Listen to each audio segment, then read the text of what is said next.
same time. I call the meeting of the House Committee on Economic Development, Small Business and Trade to order.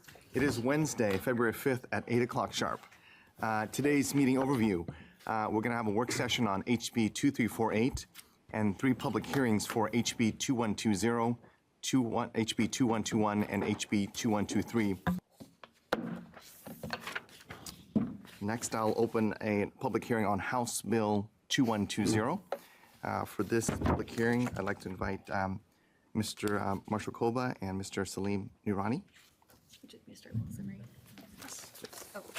And I'll just read the summary real quick for the chair, vice chairs, members of the committee. HB 2120 removes the requirement that liquor store sales classes be adjusted annually based on increases in the consumer price index. It declares an emergency, becoming effective on passage. Good morning, Chair Wen, members of the committee, Vice Chair Isidore, Vice Chair Deal, members. My name is Marshall Koba. This morning, representing the Associated Liquor Stores of Oregon and our more than 285 hardworking liquor store owners across the state. We are proud of our key role in the safe and efficient retailing of distilled spirits, as well as the more than $1.7 billion in annual sales, in biannual sales that will come through these stores. Our mantra is very simple. The current control state system is working well for every sector of the distilled liquor industry, and we look forward to the continuation of this highly efficient and effective system. Today, we will discuss 3 bills that have been introduced with the support of Representative Nose. Appreciate his ongoing support of liquor stores. These bills will allow us to continue to work at the speed of business and be responsive to our member needs, as well as the continuation of the system. I had talked with staff, and I would like just to give a brief background, Mr. Chair, if I may, on some liquor store, just some thoughts. We value our relationship with the OLCC Commission members and staff. Our symbiotic relationship has continued to work well through a series of significant issues over the past decade. When we can, we have found solutions through the OLCC internal processes, the Retail Operations Manual, rulemaking, and/or any other assortment of means to an end. At times, we need to come to the legislature to further find solutions when the speed of business outpaces the speed of agency operations. With me today is our leadership team. Oliver Coker, to my immediate left, is our president, and Salim Noorani is our immediate past president. A number of store owners are present as well, and both Oliver and Salim will speak to the 3 bills on the agenda. This is the 3rd week of the session. I was sick last week, and I apologize that I didn't get around to everybody, but we have seen several of you. Actually, thank you for not getting around to everybody. Yeah. This is a perfectly named committee to hold this discussion. We're the embodiment of economic development and small business, and we take our role in the safe and efficient retailing of distilled spirits in Oregon very seriously. Oregon's liquor stores are independently owned and operated through a contract with the OLCC. We're expected to meet and exceed the expectations set out in the agreement, and we have a significant investment in these stores. I'm very proud to acknowledge that the liquor stores were open during the pandemic. We never closed and made daily deposits into the state treasury. These professionals opened their stores daily and made the needed adjustments to allow them to operate and for consumers to purchase our product. This is a great example of our professionalism and our commitment to the industry. I've been with the liquor agents since the early 2000s and have seen and have participated in a major change in how liquor store owners are perceived and appreciated by the OLCC and by the legislative body. Today, after major staff changes at the top of the OLCC and new leadership on the commission, we are working to solidify our relationships and problem-solving processes. The last 4 years have been a constant state of change, and as of this moment, the Retail Services Director is vacant, and the newly hired Distilled Spirits Director was just announced a couple of weeks ago. We are anxious to focus our time and energy on the good of the system and making plans and investments for decades to come.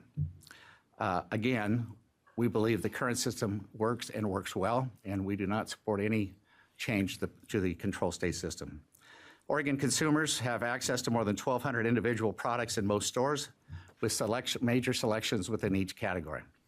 Distillers in Oregon, as well as national and international distillers, have access to shelf space, and consumers across Oregon, and many stores have an Oregon-specific section highlighting our locally made products. We are pleased that our major issue the last 2 decades was fixed in 2021 In a bipartisan manner, we work closely with OLCC staff, the commission on key legislators, and the issue was agent compensation.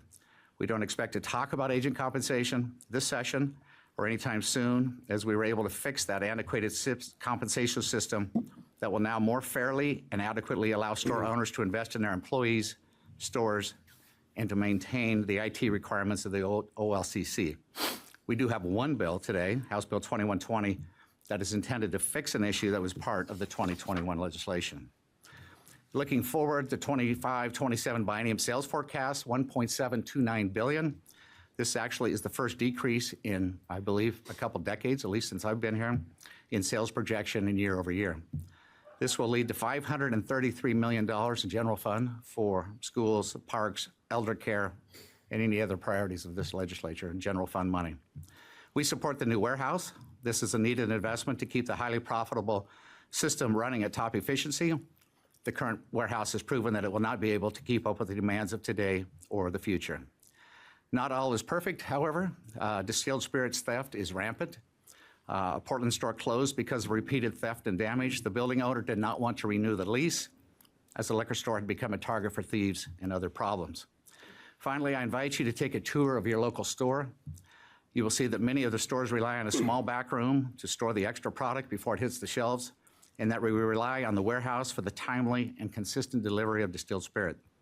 In addition, you will get to meet many of our great store owners and employees who make this system run as well as it does. Mr. Chair and members, thank you for that opportunity to give a brief background. Happy to answer any questions, or I can turn it to Oliver to begin the hearing on House Bill 2120. Thank you, Mr. Kova. Oliver, please, would you please state your name for the record? Good morning, Chair Nguyen and members of the committee. My name is Oliver Coker, and I am the owner of the Kaiser and Woodburn liquor stores. I am also the current president of the Associated Liquor Stores of Oregon. I am joined today with Salim Noorani, current liquor store owner of the Cork and Bottle Shop in Corvallis and Albany. Salim is also our past president. We are here today in support of House Bill 2120. Oregon liquor stores are proud to deliver the third highest revenue stream to the state and local governments. We generate over $1.7 billion in sales biannually.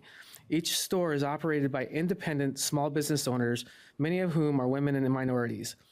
We focus on providing a secure retail environment, customer safety, convenience, and high-quality shopping experience. Our sales commissions of 9.02% must cover payroll, taxes, maintenance, theft charges, and various other business costs. Only after those business expenses are paid, we can pay ourselves. The control system works well, and we support the continuation of the system along with little modernization. Occasionally, we have issues that need change or updates to align with modern business practices. House Bill 2021 is one example. In previous years, liquor stores were paid a commission set by the legislature. During that time, stores were paid a commission based on their sales, a fixed base rate, and a variable rate, which would fluctuate based on the OLCC budget. In 2021, with the assistance from the OLCC and the legislature, we passed a compensation package for liquor stores based on the CPI. The bill established monthly basis, a retail escalator, and a wage escalator to offset expenses faced by liquor store owners. The compensation package also created new store classes based on current and future sales. Prior to the compensation package in 2021, store classes and monthly bases were fixed based on the Retail Operations Manual, or ROM, which provides the rules for the daily operations of liquor stores. The original intention of the 2021 compensation package was to fix store classes at a specific sales level, as in the ROM. However, between 2022 and 23 fiscal years, liquor stores lost nearly $400,000 in compensation due to the store classifications not being fixed numbers. According to our figures, that has negatively affected 35 stores, including my Kaiser location. We're hiring decisions had to be made accordingly. As a small business, it is nearly impossible to project a budget on something that is not in our control, like the CPI. By fixing the store's classifications, this will help stores better project our monthly compensation to operate our stores. House Bill 2120 will make the necessary adjustment to help stores plan accordingly. Thank you. Mr. Salim. Good morning. My name is Salim Rani, for the record, and I own and operate stores in Albany and Corvallis. Oliver has given you a nice overview on the 2120 bill, and I made up some numbers for you to see, and I'm happy to provide more clarification if you have any questions on that. Any questions from the committee? I do. Yes. Thank you, Chair. So just so I understand what we're talking about here, because there's a lot, I don't know why it's confusing to me a little bit, but if basically, let's just call yourself a class 1 store, 120,000 up, you get a certain percentage based on your sales. And what you're saying is because the sales of liquor products has gone down, of course, class 1 you'd be at the beginning, but if you were class, say, 6, because they have gone down, your percentage is going down as well? Is that what you're trying to say? Chair, Representative Osborne, thank you for that question. The way this works is if the organic sales go down, yes, we understand that, that we are only paid on what we sell. And that's a fair way of doing business. In this particular case, however, that's not the case. If you look at the numbers there, so let's say I have a class 6 store. And so the classification it puts me in is if I have sales of 2.5 million to 3.7 million, I'm in class 6. Now, if you take and apply the CPI index to the store classification, all of a sudden that number jumps from $2.5 million to $2.6 million. So if I'm still doing $2.5 million, I automatically drop from class 6 to class 5. Well, what is the impact of that? So the base compensation with the accelerators and everything would be $5,983 if I was in class 6. But because of the CPI being applied to the store classification, I have dropped one class, and the net result of that is that my base comp would go from $5,983 to $5,211. That's a net loss of $772 a month times 12. So the annual impact to the store, not because my sales have gone down, but this is a direct result of the CPI being applied to the store classification. Oh, yeah. Makes perfectly good sense now. Thank you. Yeah, Vice Chair Deal. Thank you, Chair. So I understand the idea behind this bill. The idea was that the cost of liquor would go up by some rate of inflation. The best one we have is the CPI. That was the idea. And so everything adjusted together. But what you're telling us is that your liquor prices are not necessarily tied to the rate of inflation. And, but your salaries are, and your other expenses are. Chair, Representative Deal, thank you very much for the question. And that is a very, very valid question. To go a little bit into the detail on that, if you look at the last 10 plus years, the retail liquor prices have not organically grown. And if you look at a price of Jack Daniels, for example, what it is today, and if you go back 10 years historically, there has been minimal change. And that is because of the pricing structure, how the distributors are giving the product to the state. And if I may make an observation here, those are actually lost dollars, not only to us as agents, but to the state. Because if you took the CPI and if you applied it going back 10 years to a bottle of Jack Daniels, the price of the bottle today would be substantially much higher. So we are not able to capture on that. Sure, cost of business is going up, everything as a small business owner, and a lot of you on the committee are small business owners. So the only way we can capture those profits or have an upward movement is the product we are selling is keeping up with the pace, and unfortunately, that's not the case. Ask a follow-up. Sure. So I think I understand where you're coming from, but I'd also argue that the price is not necessarily static, which is the change you're trying to make in the law. So let's say tomorrow the price of liquor doubled. I'm just going to use simple numbers. It doubled. You're looking at a windfall because we've set these thresholds at a static number. Is there another way we could tie those thresholds, maybe some, instead of a CPI, the aggregate value, some aggregate value of some liquor sampling? Thank you, Chair, Vice Chair. Deal. One thing I can, let me clarify, because maybe that has not been clear so far in the process. The rate of our commission structure, that is static. CPI is not applied to that at all. CPI is only applied to two components. One is our base payment, which is very minimal, really. I got you. 80 to 90% of our money doesn't come from the base, it comes from the commission. And the commission, CPI is not impacting them at all. So in order for us to have higher commission or earn more commission, we have to sell a product that is keeping up with market prices. And those products, unfortunately, are being kept artificially low. I don't understand the reasoning behind it.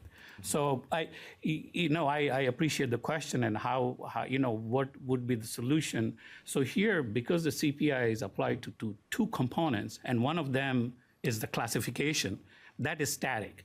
And we want to keep that static, but the CPI is not allowing us to keep that static.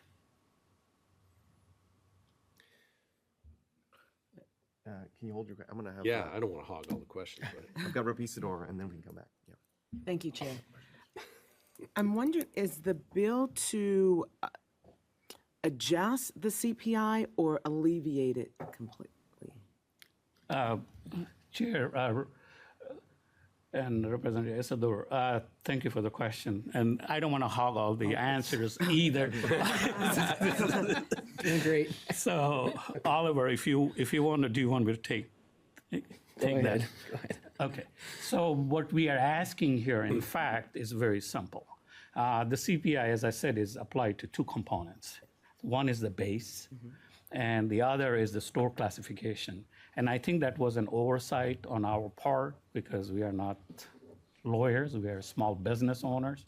So we see things very black and white and we don't look at the nuances. And so here, applying the CPI to the store classification, per this example that I gave, and you can look at the negative impact of that. It affected 35 stores in 2023 to the tune of $392,000 plus. Now those dollars, we say, is that if we take the CPI away from that one particular component, would that be an increased cost to the state? And I beg to say that not, because when the state is doing a budgeting forecast, they are not looking at the store classifications, they are not looking at all these different components of it, they are looking at sales projection. So the sales projection by statute and law is 9.02%. And so they're allocating that money already. So what in this case happened is that's a windfall for the state at the expense of the small business owners. So to remove it, thank you, Chair, from the classification, the CPI from the Correct. classification. Perfect. Do not adjust the CPI to the store classification, have the store classification. So the CPI would then only impact the base. Yes. And that's it. It's a very, very, eloquent and simple fix. And we are trying to articulate why, and the data is there for you to to see. And, we had to reverse engineer this data because we had asked for this data from the commission, but we have not had access to it so far. So, thank you. Up to you. Thank you, Chair. Would you share the cost of liquor over the last 10 years, or give me some data to show how it compares with the CPI over that same time period? Chair, Vice Chair Deal, thank you very much. We do have that data. Unfortunately, I don't have it, with me right now. But we can very happily provide you, and then give you that. Okay, here is the gap, which really benefits the state, because in the end, it is a symbiotic relationship between the liquor agents, the commission, and this building because of the revenue we generate. So when you have this pricing structure that allows companies to reverse engineer the market price, because the formula is set. So once a formula is set, they say, oh, this is what is going to be the retail price. So they either up or down their price based on, which company wants to capture the market share. And so, but we are more than happy to provide. And I think OLCC would be even a better resource because they have, huge data set to provide. And you can take like the top 10 sellers and have them provide you the data for the last 10 years. Thank you. Reverend Yonker.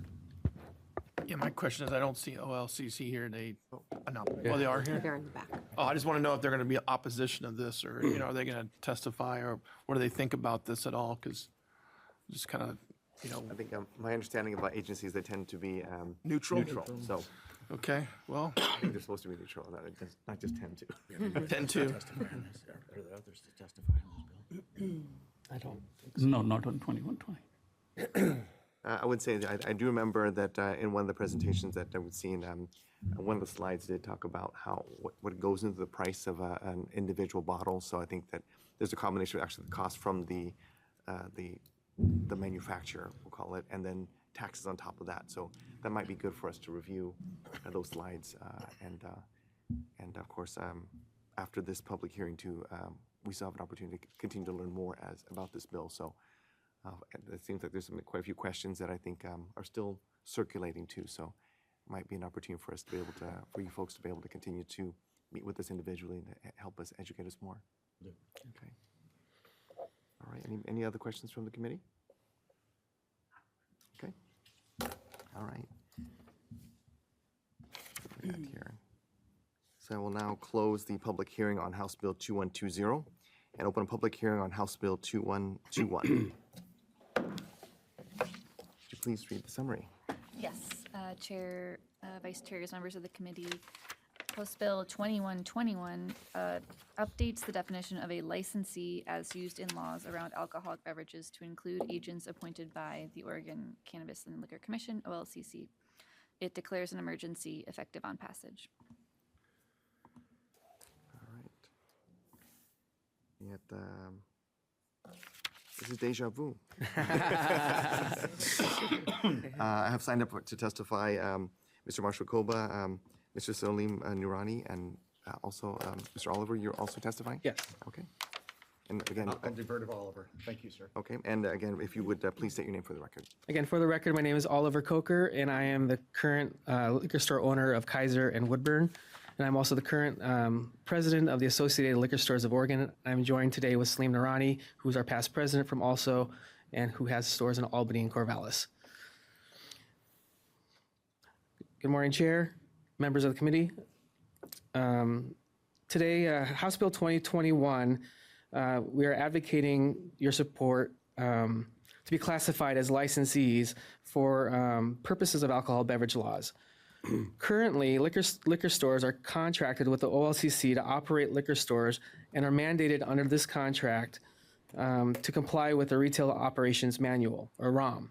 Generally, the rules and regulations are the same as any other licensed business that can sell packaged alcoholic beverages, except that liquor stores are selling distilled spirits. As more stores have modernized by adding beer and wine to their offerings, there have been confusion regarding what OLCC enforcement can and cannot do. Over the past year, OLCC enforcement officers have arrived at stores around closing time, presenting their business cards and asserting their right to inspect the stores. In another instance, the OLCC inspectors visited a store claiming they have received a complaint about an employee, and the inspectors presented employment records for all that store's employees. In nearly 20 years of being a liquor agent, these practices are unprecedented. Liquor stores are subject to the minor decoy operation like all other licensees. However, liquor stores are currently treated differently because the fines are currently different. If a licensee fails a minor decoy, typically a monetary fine is assessed to the licensee. Currently, if a liquor store fails a minor decoy within 2 years, the penalty is much harsher and is placed in the agent's file with the OLCC. If a liquor store fails 2 minor decoy operations per our contract with the commission, the agent could possibly lose their store. House Bill 2121 aims to level the playing field by classifying liquor agents as licensees, ensuring consistent treatment across all entities that sell alcoholic beverages. Thank you. Anybody else? Any questions? Yes. You have any questions? Yes, thank you, Chair. Your first bill confused me. This one's confusing me even worse. So can you explain it in layman's term? Are you basically telling me that the stores that sell beer and wine are registered differently than what liquor stores are, and you want to be more like them? Correct, Chair. Representative Osborne. Currently, liquor stores are contracted with the OLCC to sell distilled spirits. In order for us to sell beer and wine, we have to obtain an O license, like any other convenience store or anything like that. So there's kind of a gray area. It seems like there's a gray area because we're not sure what rules are applying to liquor stores. Is it consistently the rules from the ROM, which haven't been currently updated since 2016, and so we're kind of in this area where we're not sure what the right of inspectors are in our stores. And typically, we've been pretty open with enforcement to where they would be more of an education, come in the store and educate the stores on our what to do and if something should happen. And that, over the last year, that hadn't happened. So there's just a little confusion from stores on what the process or anything where liquor stores feel with them selling, with us continuing selling more beer and wine in the stores, just kind of creates that gray area. Just a follow-up quick. I still don't quite understand how becoming a licensee makes that better for you. Is it just reduce the fines? Reduce the liability? And again, so if we were inspected, or if we're talking about minor decoys, the minor decoy operation, if a store fails, like a liquor store fails selling, beer or wine, we would be held accountable. Say an inspector came in and we failed a minor decoy selling beer. Well, we would be held accountable as it would be a tick in our file with the OLCC, whereas typically if a convenience store would sell or would fail a minor decoy, it would be a fine to the store or to the employee. We don't have that luxury. It pretty much jeopardizes our contract as liquor agents, pretty much. You have more to risk. Absolutely. Yeah, that makes sense. Thank you. Let's see. After Osborne, was there somebody else who wanted a question? Deal? Thank you, Chair. So I think I understand your reasoning here. For the same violation, you just gave it. For the same violation, you're treated different than the grocery store. Correct. Are there any other unintended consequences that could come with licensing? Are you saying you want to eliminate being the contract? Or will you still be under contract and in addition to be licensed? And I'm just wondering, because the way I read this, you will be licensed, but you still have the contract and you're still obligated to follow that, and nothing's changed in that contract from the way I read this bill. Chair Representative Deal, just I think for clarification, we don't want to be, we want to be just classified as a licensee, not being licensed differently. So it's a wording, right? If I may, Chair, Representative Deal, the issue here, I think, is as most small business owners, they are simple folks. They don't understand all the rules unless it is clearly defined. So my understanding here is that OLCC has over 14,000 licenses issued. At the same time, they have very defined guidelines, rules to follow. All we are asking is that lump us in that just for the sake of compliance and guidance. Formality, if you could, for this one, if you could please state your name for the record. Excuse me, I'm sorry. For the record, my name is Salim Noorani, and I'm a liquor store owner with stores in Corvallis and Albany. And so my apologies. Like I said, I'm not used to the protocols and the so getting back to like Oliver explained, we are not looking for licenses. We are not looking for, all we are doing is the inspectors then have training and they have guidelines on how to enforce and compliance laws for 14,000 plus. All we're saying, they understand that process already. So why complicate that process?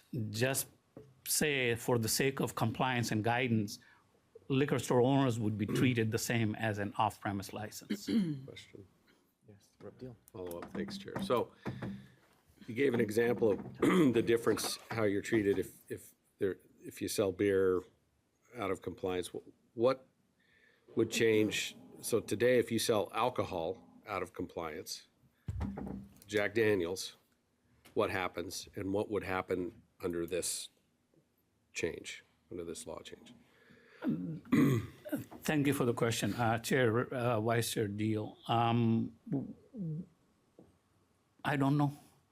We haven't, because these are the things that once you sit with your peers and you talk and you discuss and you see things come up and say, okay, well, if this is a situation, how we deal. So we have not really, all our entire focus has been on guidance and compliance. And so that was the reason for this. But like it was pointed out, that for the same infraction, you're taking one segment of the business and it has huge impact up to a point, with 2 infractions that, your business could be taken away. Whereas on the other side of the coin, infractions by other regular licensees for the same infraction, that is not the case. Quick follow-up. If I'm allowed Rep. Dobson to maybe ask a question. Didn't know she was asking too. Sorry. That's okay. Thank you, Chair, and thank you, Mr. Noorani. I appreciate your testimony here today. My question is around these minor decoy operations. So I'm understanding from you that they're run at both cellars of beer and wine and also at our state-run liquor stores. Is that right? That is correct. Okay. What is, do you have a score on what percentage the liquor stores are in compliance or out of compliance? Like, how are you doing on these minor decoy operations tests compared to the other kinds of stores? So thank you for the question. Since we are not lumped in with the licensees, From what I'm given to understand, and I may not necessarily be correct in my observation, that there, with 285 stores, there's not enough statistical data to pull. There may be a percentage, and and I don't really have an answer to that. Okay. So Dobson, that might be, I see OLC in the back. I'm not sure if you're prepared to answer that question now, but if not, I'm again nodding, yes, you can answer that question. Yeah, can we invite them to answer that question? Yes, please.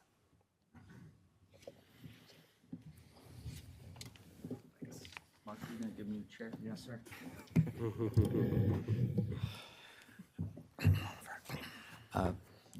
Good morning. For the record, my name is Craig Prinz. I'm the Executive Director of the OLCC. Chair Nguyen, Rep. Dobson, the compliance rate for liquor stores was 68% in 2024. Cannabis retailers have a 90% compliance rate. And the overall, just to clarify, most of the licensees that we're talking about are not grocers. They're bars and restaurants that have a server who has a server permit, who has skin in the game, if you will. They can be fined. And then there's the licensee. And so we've been working hard on minor decoys. I testified regarding our key performance measure yesterday. And we've worked that up after COVID to 78% in 2024, I think. I can make sure I've got that number correct. But I know because we talked about this with the agents, they're concerned and we're concerned. We want to get the compliance rate for the highest percentage alcohol up. And so right now it's 68%. Yes, please. Thank you for that, Mr. Prince. I appreciate that information. So I'm going to tip my philosophical hand here a little bit and say that I don't necessarily think we need to legislate everything. And I'm just wondering, since it sounds like this bill is intended to address the same issue that Mr. Prince is talking about, that is dealt with on the beer and wine side, and like the restaurant side with server licenses, if that perhaps couldn't be a negotiated way path through this without having to create more legislation. What are your thoughts on that? Chair, Representative Dobson, thank you for that question. We always are looking to work cooperatively. That's the best way to move forward, because when each party agrees to a set of rules, then it helps both parties. It has to be fair and equitable. And our main purpose is to comply with the rules, and that was the reason for that, and it provides clarity. And then the other thing is, for the last almost 5 years, we have had no training, agent training. So previously, before the pandemic, we would have once a year agent training. So all of this was we would get training, we would see, how compliance, and that is the last thing we want to do is, and we have, no reason and, no interest in selling to a minor. In fact, I should have brought a box of over 100 IDs, fake IDs, that we have caught, and primarily being in a college town in Corvallis. So it's very prevalent. And so that shows to our, thinking, and that the compliance is very, very important. And you're absolutely right. We are more than happy to sit with Mr. Prince and see how we can come up with a solution that addresses, because in the end, what we are talking about here is compliance, and we would love to be at 100% compliance. Thank you, sir. Rep. Osborne has a question. I'll be quick. Thank you, Chair. I kind of tagging on to what Rep. Dobson said. I don't like making new rules and laws, but it seems to me like there's a threshold for hard alcohol and a threshold for non-hard alcohol. And of course, in my opinion, hard alcohol does much more damage to kids, than beer and wine would.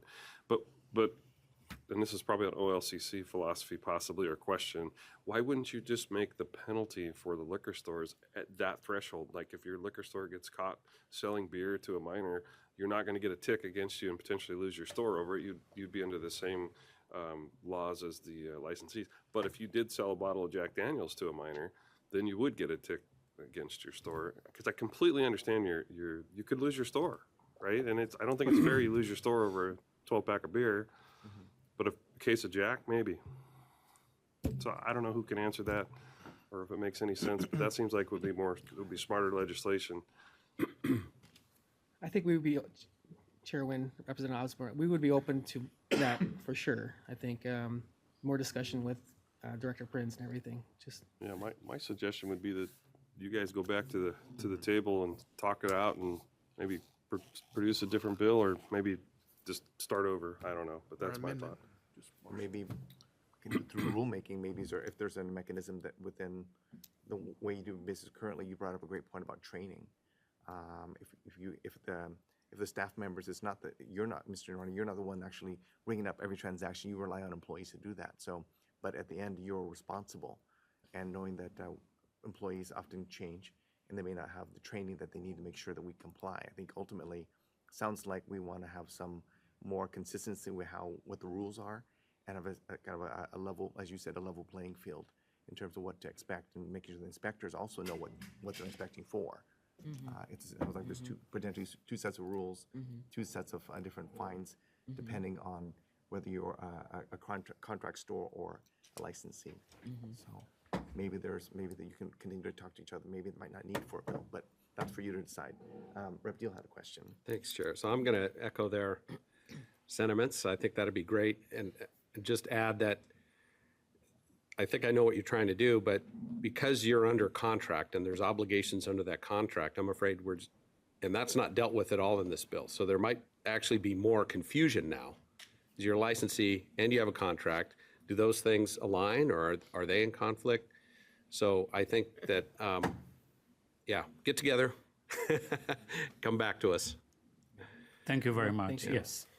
Rep. Lively has a question. Thank you. So my question, I'm trying to understand, and I apologize, I don't know more about your store. I just don't drink, so I don't go in. But I'm trying to understand, so how long have the stores been selling beer and wine? I'm trying to understand where this problem started to get to this point. Because years ago, when I was much younger, but age available, I didn't think they sold beer and wine. So I'm trying to understand where this started. Since you've been in the liquor store. I haven't been in for 40 years. I understand that, but I'm just trying to understand, given where we're at today with this problem, so how long has the stores been using beer and wine as part of their sale? Chair Wynn, Representative Lively, it's been since 2016. So Okay. it's been about 10 years now, and so we've been dealing, with kind of like this we're a licensee and a contract store. So, and it provided great opportunities for stores to create additional income. Oh, sure. To help employees, help them with insurance, or, because it was becoming more and more difficult from 2016 to just solely operate a liquor store based on the compensation we were being paid Thank you. at that time. Yeah. Thank you. Thank you.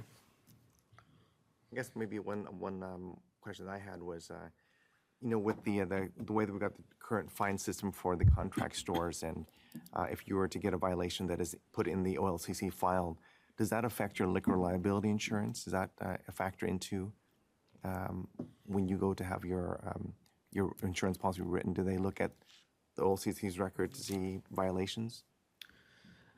Chair Wynn, to my knowledge, it does not, because it's a file that goes into the agency file, so it's not shared out there with the insurance companies. Okay. Any other questions from the committee? Seeing none, I'm going to close the public hearing on House Bill 2121. And next, I'll open a public hearing on House Bill 2123. Chair Wynn, Vice Chairs, members of the committee, House Bill 2123 changes requirements around business loss compensation for liquor stores. It states that a liquor store qualifies for business loss compensation if the system for liquor changes in a manner that causes a reduction in the sales of distilled liquor. It directs the Oregon Liquor and Cannabis Commission, OLCC, to determine a formula for calculating compensation for stores that have been operating for at least 5 years and changes the amount of compensation for stores who have operated less than 5 years from 4% to 10% of the average annual gross sales made by the store prior to the change. It also adds language stating that if there's a change that results in business loss but does not result in the OLCC declaring its warehouse surplus property, then 10% of the average annual gross distilled liquor sales during the 5 years that preceded that change shall be deposited into a suspense account. Those changes would apply to the system for selling liquor that occur on or after the effective date. It declares an emergency effective on passage. Thank you. For this House Bill 2123, I have signed up for witness. I have Mr. Marshall Kova, Mr. Salim Noorani, Mr. Ken Hand, and Mr. William Hague. Is that who we have testifying today? Okay. So who'd like to start? Thank you, Chair. When members of the committee, for the record, my name is Oliver Coker. I am the owner of the Kaiser and Woodburn liquor stores. I'm also the current president of the Associated Liquor Stores of Oregon. House Bill 2123 addresses a technical issue with Senate Bill 141, which was passed in 2015. The original bill aimed to compensate liquor agents for business losses if the state's control system were privatized in any way. In 2016, grocers had 3 initiatives on the ballot that were aimed to privatize liquor sales. And the one that progressed the furthest proposed creating a dual wholesale system where the state would continue warehousing and distributing to current liquor stores, while entities like Costco would act as wholesalers and retailers. House Bill 2123 aims to close this loophole. Additionally, to account for the store's investments in their business in delivering a more modern shopping experience, the business loss compensation should be determined by a market-based value. This adjustment would help ensure that liquor store owners remain confident in the success of their businesses in the event of privatization. Thank you. For the record, Chair, my name is Salim Noorani with liquor stores in Corvallis and Albany. What I would like to add to this is want to make it very, very clear. This bill would only and only go into effect if there was a change in the current system of retailing in Oregon. What that means is right now, OLCC is the sole wholesaler and retailer of distilled spirits. And we, as liquor store small business owners, all those products flow through our store. If a privatization were to occur, there may or may not be a parallel system. There may be just only one system that is completely the retail part of the OLCC is all changed, and it would be so. In a case like that, there could be as many as 2,000, 2,500 retailers out there selling the same product. And so then you can just imagine the impact on a small business owner working in a monopolistic system with 285 units, and all of a sudden now it's open and you're competing. It pretty much will be out of business. And so that is the whole purpose of this bill. And it would only kick into effect if that. So this is like an insurance policy for us. And the reason why we are changing the value or asking for an increased value was that prior to 2016, when we had this bill passed, liquor stores were very, very generic. We had a one-page list of items called related items that we were allowed to sell. And those included chips and, things, glassware and all that. We were not even allowed to sell T-shirts that may have a liquor logo and all that. And I had initiated a rule change way back for us to allow. So the stores have since that time morphed into a, completely different unit, what you see today, as you saw some of the photos that we presented. And so it aligns whatever the market value would be in case of if there was a privatization, in simple fact. All right, any questions from the committee? I have a quick one. Yeah. Yes, Rep. Osborne. comment. Thank you for your presentation on this. And when I started with the legislature in 23-ish, I was completely thinking that it would be the best idea ever to let this whole liquor thing go to all the stores. And then when I kind of did a little bit deeper dive into it and started really looking at what Washington has done and the disaster they've created with less inventory, less choice if you go to the store to buy, I would never be in support of allowing it to go that way. I hope that our legislature wouldn't be either. And if we did, you fully would deserve some compensation because you guys have basically placed your entire business model in the hands of the state that's supposed to help you with that business model, so but only be fair. So that's just my comment. Thank you. Rep. Deal. Thank you, Chair. So I completely understand where you're coming from with this. Could you give me the history? This bill was brought in 23, right? Is it the same bill? Didn't this committee pass this bill? Maybe I think it died. it died in this committee? I know there was a lot of excitement in 23. Right. So. Yes, and I think unfortunately those excitement caused us to take a pause and step back and Okay. let things calm down a bit. Yeah. All right. Could I ask a follow-up on that? Okay. So this bill with the business loss compensation, you guys do a lot more than sell liquor. So is there anything around market-based valuation for your businesses? I don't understand how your businesses are evaluated. Right. Chair, Vice Chair Representative Deal, thank you for the question. Yes. The current rules on the books go back 20 plus years. As you see for yourself when you go to liquor stores and what used to be called green fronts. So those were only, and Representative Lively, I see you nodding because you remember those days. Yes, I do. So we have changed a lot. And it is an adage in business that if you don't keep up, you become a dinosaur and you're gone. Another issue at play here is with grocers and other parties interested in privatizing, they use that your stores are not convenient, they are not accessible, they are not very fancy, they are in Class C locations, which means the cheapest location we can find. That has all changed. That whole paradigm shift has changed. What has not changed, and this is something we've been trying to work for the last 4 years, is that previously 90 to 95% of our revenue came from the commission that we got for selling the product for the state. And you used to see us, people who have been around in this building for a while, that we used to come here every 2 years asking for money. And nobody liked us, and we didn't like being here either,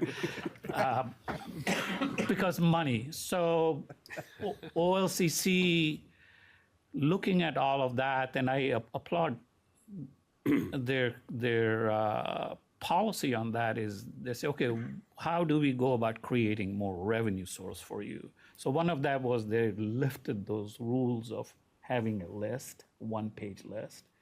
They said, okay, you can go ahead and operate like a small business owner. So that does two things. One is that it allowed store owners to invest in their business.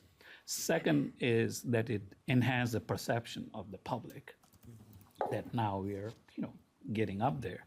What it also did is currently now,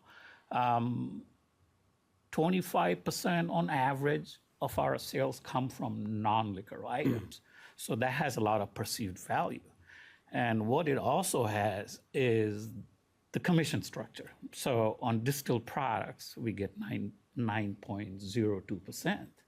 On the non-liquor part, which would be anything and everything that does not come from the warehouse. So there we operate like the convenience stores, grocery stores. So our average blended margin would be 30 to 35%. So if a $4 million liquor store is operating at a 25%, that means they are selling about $1 million worth of non-liquor items. And at a 30%, even at a 30% margin, you're talking about $300,000.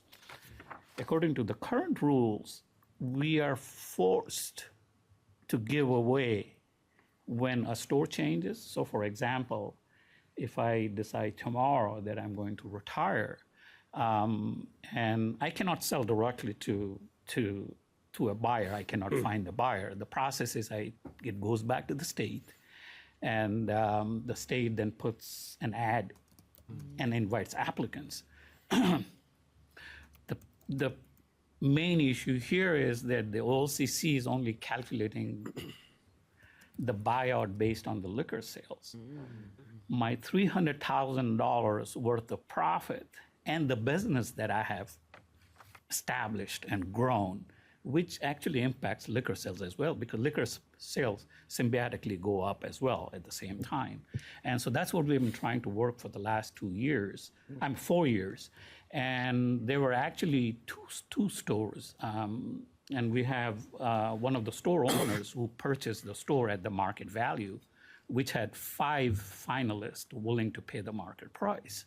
And the market price, as you know, done by independent appraisal, they come look at the value and they're establishing a non-biased market value on that. And they were, they did. And my store in Springfield, which had in fact two finalists, and they were both willing to pay, and they were both minorities and women candidates. So we have those 2 examples. And we would not be sitting here talking about market-based value if the bourbon scandal had been delayed about 2 months. This would have been all said and done. So we had to start this whole thing from zero. And with last 2 years of discussions, we unfortunately, we are still at zero. So there's been movement, but there's no forward movement or progress. And I think that's not right or fair to small business owners, that after serving the state and having a small business for 30 plus years, when you choose to retire, that you are forced to subsidize, whether be it because it makes it more expensive for the incoming agent.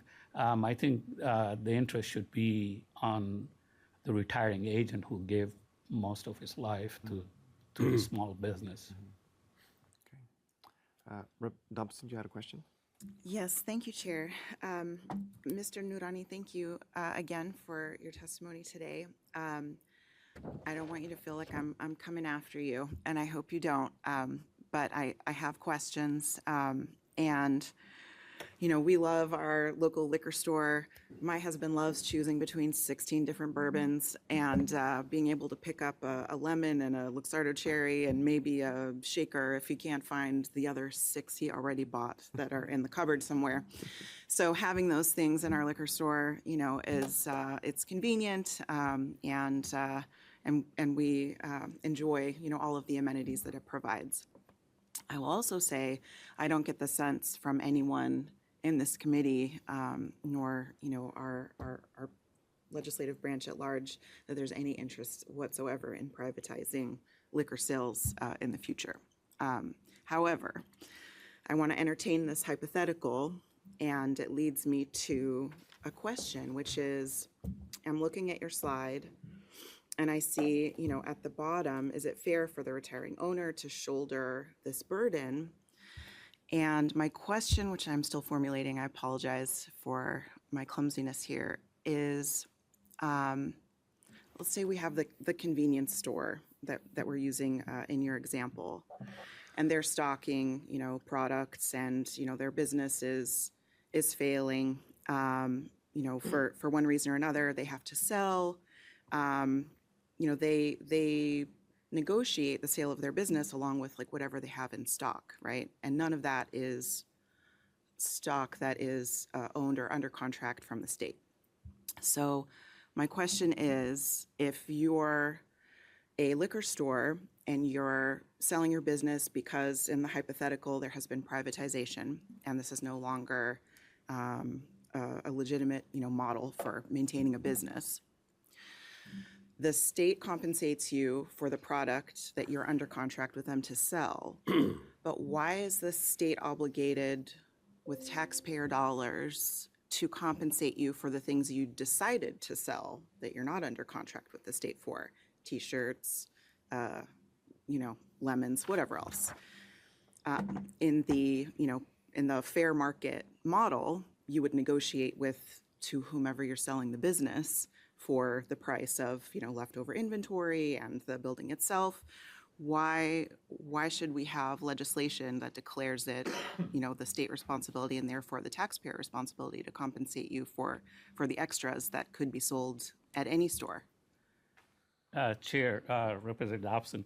No, I love questions. So I'm, and my hope always is that I have at least some answers. So first of all, when we're talking about market-based value, that is not on the shoulders of the state. Right. So one clarification there. Second is that the incoming candidate, so let's say you have 5 candidates. So those candidates are given a number, so this is the value at predetermined percentage for the liquor part, and this is for the entire business. So the incoming or the candidates are the ones who are shouldering that burden. So it is not the state. And like any business person, if I am going out into the market and looking to buy a business, my first and foremost thing would be, what is the cash flow? And so that determines the value of the business. And this appraisal or valuation company, they look at 3 years of tax returns, or if I'm selling my business, my tax returns.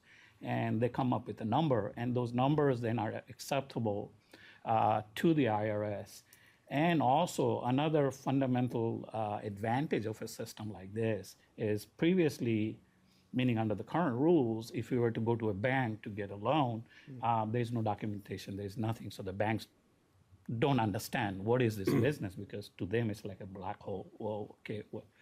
Whereas when you have an appraisal, and in my particular case, when I sold my Springfield store, they were able to actually take that documentation and get an SBA loan. And also, it is a fair market value. So what is a fair market value? Fair market value is, okay, what is the return on your investment? And how long is it gonna take? So if you have a business where you should be able to recapture your investment in 5 years, but the value shows it's gonna take you 10 years, well, that's not a good buy. It's not a good purchase. So here we have a value that comes, and generally it's typically in the range of 4 years on return of your investment at no burden to the state.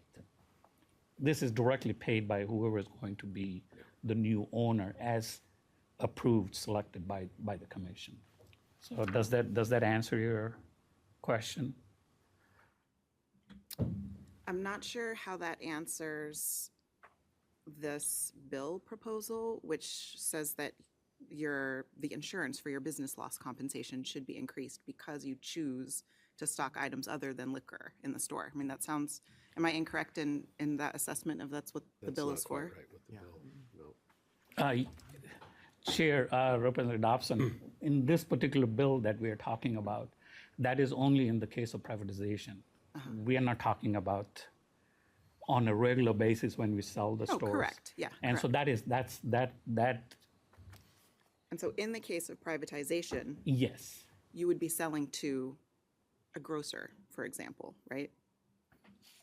no, we would be out of Business. business, we would be out of business. You'd be out of business and We a would be out of contract business. for what the contents of your store is Right, would be made, right? To Correct. move that product. correct. And we did it for 2 reasons why we morphed into what we are today.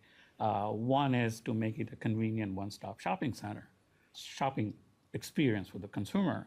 And we have all these investments that we made into the business. So I feel, we feel that we should be able to recapture that back. And it would not be really, that would be, where would the money come from then you were talking about? Because if there was I think if I can privatization. interrupt, I think also to a point that I think might help answer the question too is that aside from the actual inventory that a new candidate, a new license, a new liquor store owner would be assuming, the retiree, for example, in this case here, they may have gotten an SBA loan, and they have to figure out how to pay off that loan now that they're out of the business too.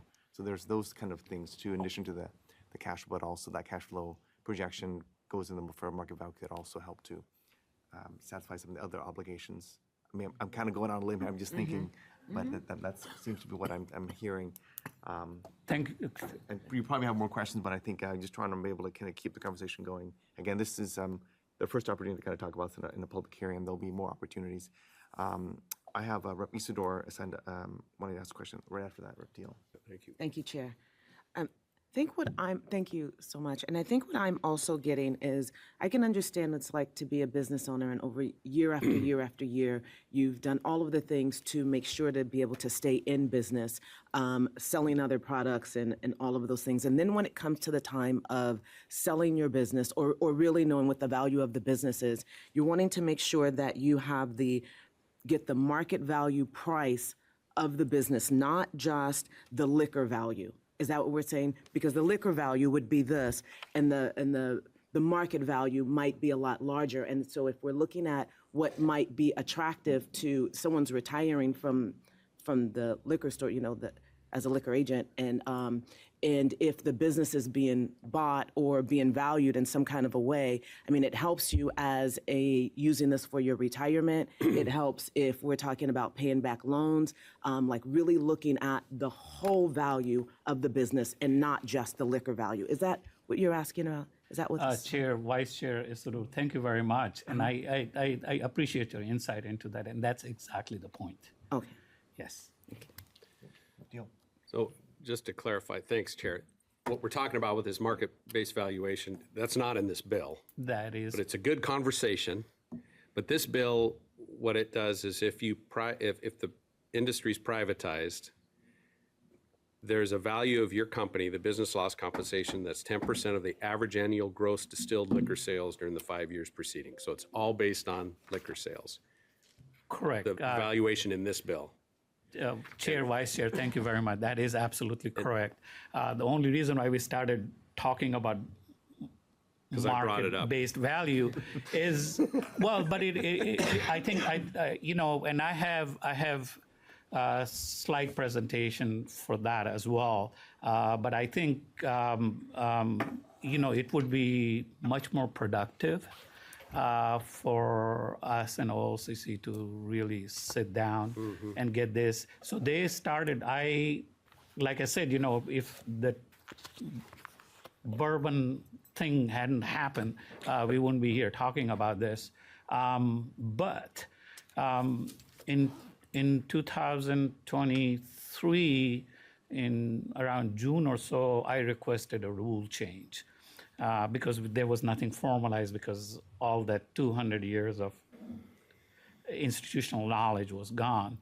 And so I requested a rule change, and after that, there was some internal conversation in Milwaukee, and refer to Milwaukee as the OLCC headquarters. So they took on a rule change, and they opened a rulemaking specifically based on market value in September, I believe in September of 2023.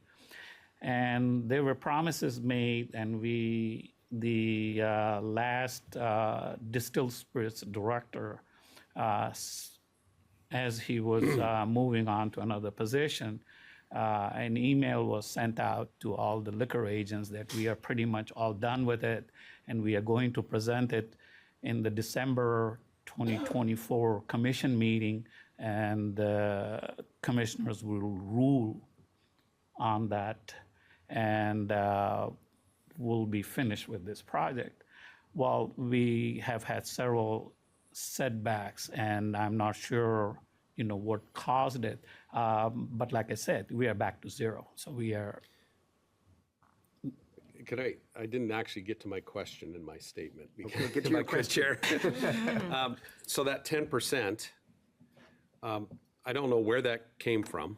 So I'm going to ask you, is that what you guys feel is a fair number? Or are you trying to set some business loss compensation so ridiculously high to disincentivize privatization? Or are you setting something really high and then you're going to encourage privatization so you get some big windfall? I got it. Chair, thank you, Reverend. That's a pretty loaded question. My simple answer to this would be, despite some misunderstanding and all that, the last thing we want is privatization. Let me make that very clear. We do not want privatization. We are not for privatization. We will not encourage privatization because that would be literally cutting our own throats. I mean, if there was privatization, like I mentioned, we would be out of business. So a one-time payout doesn't do anything for me. It is a one-time payout. No, we want to protect the current system as it is.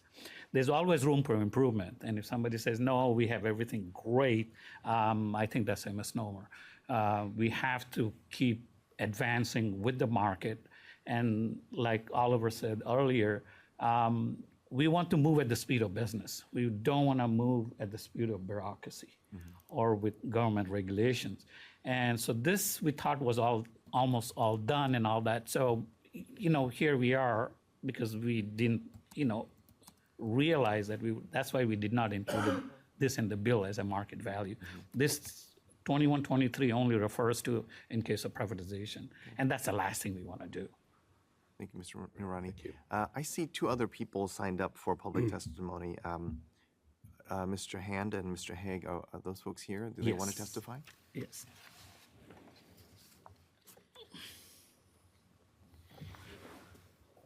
Okay. Yeah, please feel free to come forward and please state your name for the record.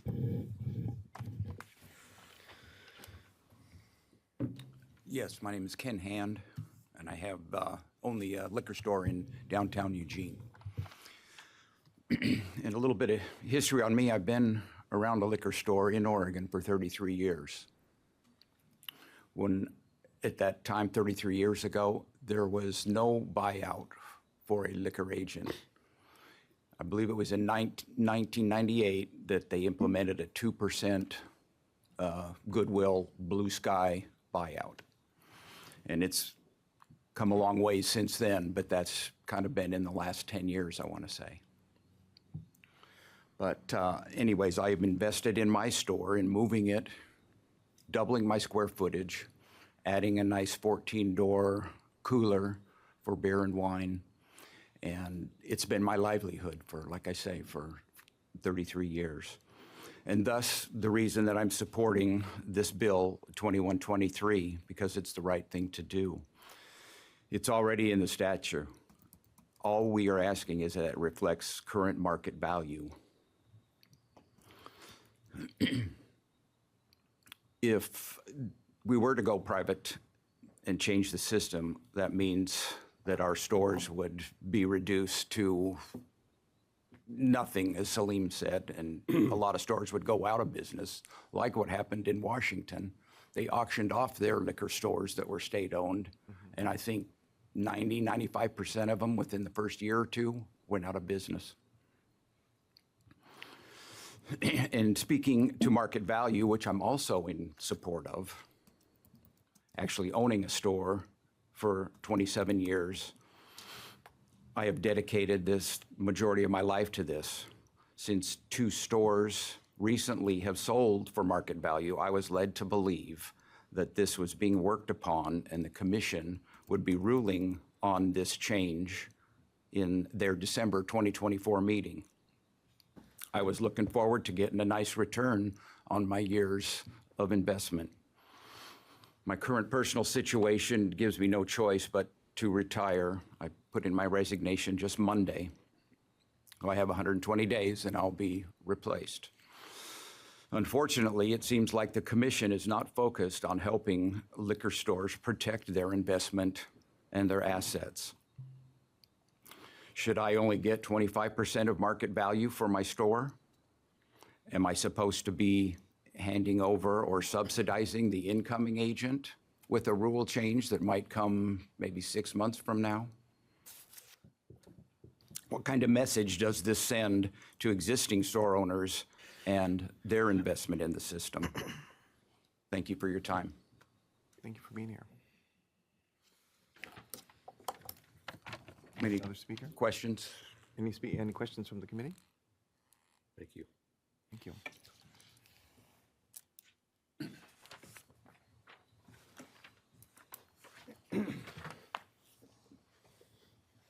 Good morning, Chair, members, Chair, and members of the committee. My name is William Haig. I'm the liquor store owner of here in downtown or South Salem, and I am here to support 2123 as well, because I believe it's the fair thing to do. I believe it already exists in statute, and it's a simple ask of it being a reflection on the market value. The bill provision, as they mentioned earlier, would only go into effect should there be a change in the current system.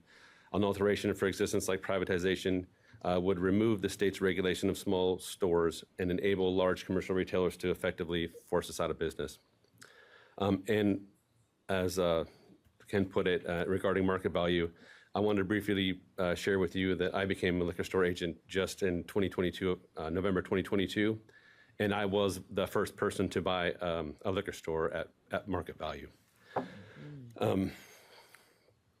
Up to that point, the OLCC essentially based the purchase price of a fair value of the assets at the store and a pre-formulated amount based on that, a pre-formulated amount to go to the outgoing agent to be paid by the incoming agent.